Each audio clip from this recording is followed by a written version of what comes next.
Telugu flame క్షణక్షణం ఆనంద వీక్షణం. పాపే మా జీవన జ్యోతి సీరియల్ స్టార్ మాలో మధ్యాహ్నం 12 గంటల స్లాట్ లో టెలికాస్ట్ అవుతోంది. ఈ సీరియల్లో ఒక సుపరిచిత నటుడు సీరియల్ నుండి తప్పుకున్నారు. ఇంతకీ సీరియల్ నుండి తప్పుకున్న ఆ నటుడు ఎవరు, ప్రస్తుతం ఆ క్యారెక్టర్ లో ఎవరు ఎంట్రీ ఇవ్వబోతున్నారు తెలుసుకునే ముందు, స్టార్ మాలో మధ్యాహ్నం స్లాట్ లో పాపే మా జీవన జ్యోతి సీరియల్ టెలికాస్ట్ అవుతోంది. ఈ సీరియల్లో ప్రియతం చరణ్, జ్యోతి, హేమాశ్రీ, సిద్ధార్థ్ తదితరులు ముఖ్య పాత్రల్ని పోషిస్తున్నారు. ప్రస్తుతం ఈ సీరియల్లో ఆనందీయ కుట్టి అన్న విషయం గురించి చర్చ జరుగుతోంది.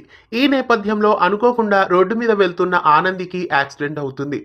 ఆనంది తలకి బాగా గాయమవుతుంది. ఈ క్రమంలో ఒకవేళ ఆనంది ఏమైనా గతం మర్చిపోతుందేమో అని అనిపిస్తోంది. కుట్టియే ఆనంది అని తెలిసిపోయే సమయానికి ఆనంది గతం మర్చిపోతుందేమో అని అనిపిస్తోంది. ఆ విషయం రాబోయే ఎపిసోడ్స్లో చూడాలి. ఇక ప్రస్తుతం ఈ సీరియల్ కథలో ఒక కొత్త క్యారెక్టర్ ఎంటర్ కాబోతోంది. పాపే మా జీవన జ్యోతి సీరియల్లో ఇంతవరకు ఇందు కొడుకు వంశీ క్యారెక్టర్లో ప్రణయ్ నటించారు. ప్రస్తుతం ప్రణయ్ అను అనే నేను సీరియల్లో నటిస్తున్నారు.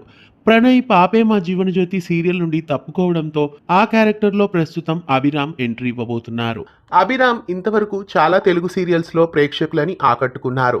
రాధకు నీవేరా ప్రాణం, అంతఃపురం, రామసక్కని సీత, శ్రావణ సంధ్య ఇలా చాలా తెలుగు సీరియల్స్ లో అభిరామ్ నటించారు. పాపే మా జీవన జ్యోతి సీరియల్లో కుట్టియే ఆనంది అని తెలిసిపోవాలని మీలో ఎంతమంది ఎదురు చూస్తున్నారు? ఇలాంటి మరెన్నో తెలుగు సీరియల్ అప్డేట్స్ కోసం ఛానల్ ని సబ్స్క్రైబ్ చేసి పక్కనే ఉన్న బెల్ ఐకాన్ ని యాక్టివేట్ చేయండి.